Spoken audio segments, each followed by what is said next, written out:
ఒక గాడిదకు సింహంలా కనిపించాలని కోరిక వచ్చింది. అది సింహం చర్మం వేసుకొని అడవిలో తిరగసాగింది. దాన్ని చూసి ఇతర జంతువులు భయపడ్డాయి. గాడిదకు చాలా గర్వం వచ్చింది.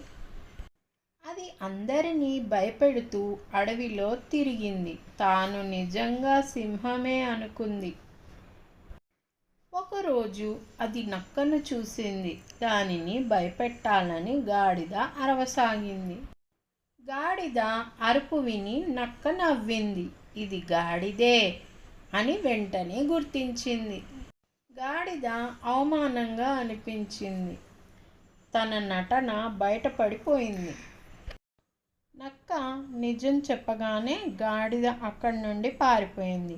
ఇతర జంతువులు నవ్వడంతో అది చాలా సిగ్గుపడింది. పిల్లలు, వేషం వేసుకున్నా నిజం దాచలేం.